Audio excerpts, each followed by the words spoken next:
बच्चों, this is study buddy.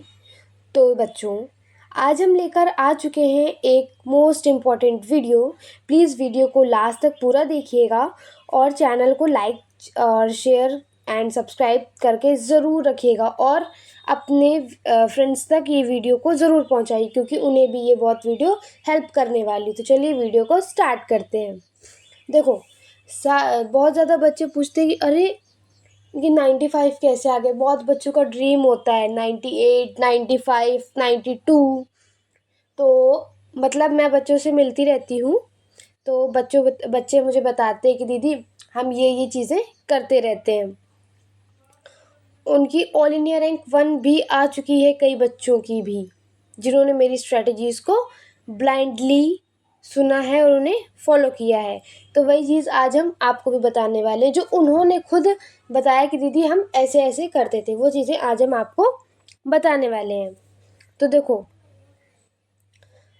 How to score 90+ marks in board exams 2026-27।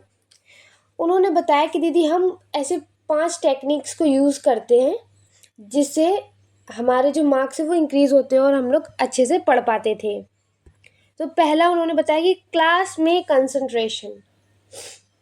वो लोग क्या करते थे ना, क्लास में कंसंट्रेशन से पढ़ते थे। मतलब अगर कोई टीचर पढ़ा रहा रहता था तो वो मजाक मस्ती में नहीं लगते थे, वो पढ़ाई करते थे, जिससे 80-70% चीज़ें क्या होती थी उनको वहीं पर समझ में आ जाती थी, याद हो जाती थी, उनके माइंड में फिट हो जाती थी। तो उन्हें बाद में पढ़ने की ज़रूरत ज़्यादा नहीं पड़ती थी, बाद में जाके वो रिवाइज़ कर लेते थे।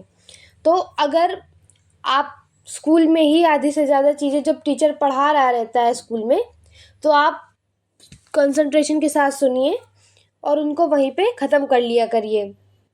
आप ये मत करिए कि मैं घर जाके पढ़ूंगी, नहीं, आप अपना वहीं पर काम ख़त्म करिए, क्योंकि जो बच्चे अच्छे से पढ़ रहे होंगे उन्हें समझ में आ रहा होगा, या आप लोगों को समझ में आ रहा होगा अभी कि आपके पास इतना टाइम नहीं है कि आप अलग अलग चीज़ें अलग अलग टाइम पे कर सकें। आपके पास बिल्कुल भी टाइम नहीं बचता होगा। और जो बच्चे अलग से कोचिंग ट्यूशन पढ़ते हैं उनके पास तो बिल्कुल भी टाइम नहीं बचता होगा। ओके, नेक्स्ट उन्होंने क्या बताया कि YouTube से ही रिवीजन कर। आज के समय पे बच्चों, सब लोगों को लगता है कि YouTube में पढ़ाई नहीं होती है, तो वो लोग कहते हैं कि दीदी हम YouTube से ऐसे पढ़ाई करते थे, जैसे हमारा मान लीजिए कल एग्ज़ाम्स है, तो हम जैसे आपकी वीडियोस हो गए या और भी टीचर्स के वीडियोस हो गए, एक रात पहले जैसे उनके 1.5-2 घंटे के वीडियोस पड़े रहते थे, 3 घंटे के वन शॉट वाले, तो हम उन्हें 1.5 या 2x पे लगा करके एक रैपिड रिवीजन कर लिया करते थे, जिससे हम फिर से एनसीईआरटी नहीं पढ़ते थे। कई बच्चे होते हैं अपने नोट्स पलट रहे हैं, एनसीईआरटी की एक एक पेज पढ़ रहे हैं, तो उसमें टाइम भी जाता है और आप उतना नहीं स्मूथली कर सकते।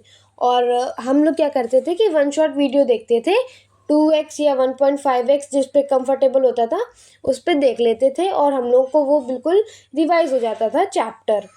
फिर उसके बाद तीसरी हम लोग क्या करते थे, रिसोर्सेज। अच्छा, रिसोर्सेज की सबसे ज़्यादा प्रॉब्लम ये रहती कि आपके 4 दोस्त ने कहा कि मैं ये वाला करता हूँ यूज़, ये वाली करती हूँ, तो आप भटकने लगते हैं कि हम ये वाली भी कर लें, वो वाली भी कर लें। आपके पास इतना टाइम नहीं है कि आप 100 बुक्स कर लें।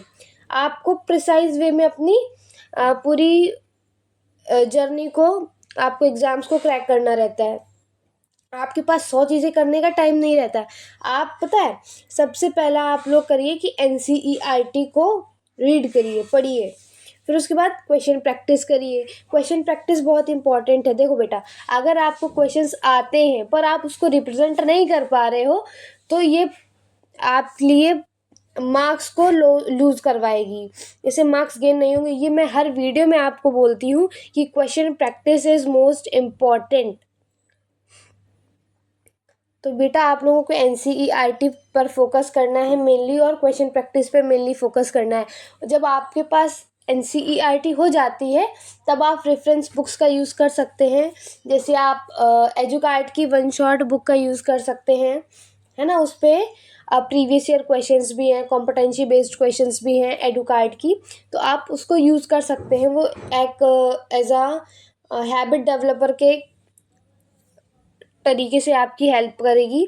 जैसे उसमें टाइम बाउंड क्वेश्चंस भी हैं, तो आपको उस बुक से हेल्प होगी। आप वो वाली बुक भी यूज़ कर सकते हैं। नेक्स्ट उसके बाद क्या है कि वो लोग बोलते थे कि दीदी हम इक्वल स्टडी करते, मतलब इक्वल स्टडी से मतलब ये है कि हम, जैसे मेरे 6 सब्जेक्ट्स हैं तो हम 6 सब्जेक्ट्स को इक्वली इम्पोर्टेंस देते हैं। ये नहीं कि मतलब हमको साइंस अच्छी आती है या मैथ्स ज़्यादा आती है तो हम केवल मैथ्स ही पढ़ रहे हैं और सब्जेक्ट्स पे फोकस नहीं कर रहे हैं। नहीं, अगर आप चारों सब्जेक्ट, जितने भी आपके सब्जेक्ट हैं उस पर आप इक्वली फोकस करोगे, इक्वली स्टडी करोगे, तब ही आप 95 प्लस 98 99 जो भी आपका ड्रीम है वो उसको आप फुलफिल कर पाओगे। तो आपको इक्वल स्टडी करनी है, इक्वल आवर्स देने हैं, यानी कि बराबरी से पढ़ना है आपको। कोई भी सब्जेक्ट को कम इम्पोर्टेंस या किसी को ज़्यादा इम्पोर्टेंस नहीं देना है।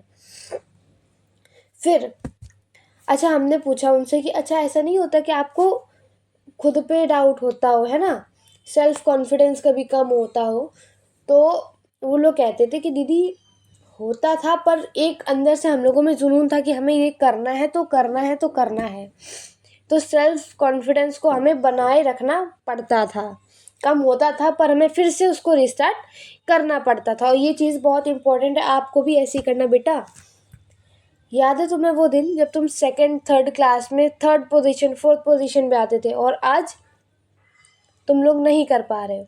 तो आपका सेल्फ कॉन्फिडेंस खो चुका है, आपको फिर से उसको रिस्टार्ट करने की ज़रूरत है। I know you can do it, and I से कि तुम लोग कर सकते हो, तो मतलब तुम लोग कर सकते हो। फिर उसके बाद आता है कि इतने सारे डिस्ट्रैक्शन है, हम लोग एक नोटिफिकेशन आता है तुरंत भाग जाते हैं, है ना। पढ़ाई से कब डिस्ट्रैक्ट हो जाते हैं हमें खुद को ही नहीं पता चलता है। एक वीडियो को देखने के बैठे तो 1 घंटा 2 घंटे कब पता चले गए हमें खुद को नहीं पता रहता। तो इसका एक जुगाड़ हम सिंपल से लेकर आए हैं। देखो बेटा, ये 2-3 ऐप्स हैं।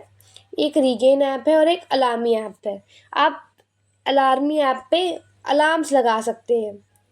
ये वाला ऐप आपको भी बहुत ज़्यादा हेल्प करेगा। उन बच्चों को भी हेल्प किया था, उन्हीं ने मुझे सजेस्ट किया तो मैंने आपको बता दिया कि दीदी हम ये ऐप्स यूज़ कर लिया करते थे, कभी बहुत ज़्यादा डिस्ट्रैक्शन होती थी तो हम यूज़ कर लेते थे। कहते अलार्मी ऐप में बेटा आप अलार्म्स लगा सकते हो, है ना, और आप बहुत से हैबिट्स की अलार्म्स लगा सकते हो कि मुझे इतने बजे ये करना है, मैंने इतने बजे की अलार्म लगा दी तो वो टाइम पे आपको शो करेगा। तो फिर आप जब तक उसका जो आपने कमांड रख रखी है कि हम ये करेंगे, या मैथ्स के क्विज़ेस वगैरह भी होते हैं, स्पेलिंग्स वगैरह भी होते हैं, जब तक आप उसको नहीं कर देते तब तक वो बंद नहीं होगा। तो इससे ये होता है कि आलस ख़त्म हो जाता है कि जब मुझे उठना ही पड़ेगा। आप ऐसे कर दिया करो, देखो जैसे दूर दूर फ़ोन रखा करो। जब आपके पास बगल में होता है तो आप तुरंत ही ऐसे कर दोगे बंद, लेकिन जब दूर होगा तो आप उठ के जाओगे ना वहाँ पे बंद करने। तो जब आप उठ जाओगे तो फिर ये होता है कि मैं उठ ही गई हूँ तो पढ़ ही लूँ, है ना। तो ये ऐप आपको ऐसे यूज़ करेगा। और दूसरा है रीगेन ऐप। बेटा रीगेन ऐप ना आपको कंसंट्रेशन पे हेल्प करेगा। जैसे क्या होता है कि आप स्टडी आवर्स को टाइम स्लॉट फिक्स कर दो, फिर उस पर क्या होगा कि आप ब्लॉक्ड कर सकते हो ऐप्स को। जैसे इंस्टाग्राम ब्लॉक्ड हो जाएगा उस समय पर, आप ओपन ही नहीं कर पाओगे। और जो भी आपका है जैसे क्रोम वगैरह कुछ अनइम्पॉर्टेंट है, अगर जैसे यूट्यूब, आप यूट्यूब को ब्लॉक कर दीजिए। लेकिन हाँ, अगर यूट्यूब से आपको पढ़ना है, मान लीजिए लेक्चर्स लेने, तो आप केवल जिस लेक्चर को, जिस चैनल से आप देखते हो ना, वो चैनल को आप अनब्लॉक्ड रखिए, बाकी पूरा ब्लॉक कर दीजिए, तो आप कहीं जा ही नहीं पाओगे। तो ये रीगेन ऐप आपका इस तरह से हेल्प करेगा। और आप तीसरा देखें तो ये है फॉरेस्ट ऐप करके है एक, बहुत ज़्यादा हेल्प हुई होगी। और इस टॉपिक पर या कोई और टॉपिक पर आपको अगर कोई वीडियो चाहिए, कोई प्रॉब्लम आ रही है, तो आप प्लीज़ कमेंट करिए, आपको उसका सॉल्यूशन ज़रूर मिलेगा और जल्द से जल्द मिलेगा। ओके, तब तक के लिए बाय बाय। पढ़िए पढ़िए, फोड़िए पेपर को, फोड़ कर आना है आपको। जाओ जाओ पढ़ो जाके, बाय बाय।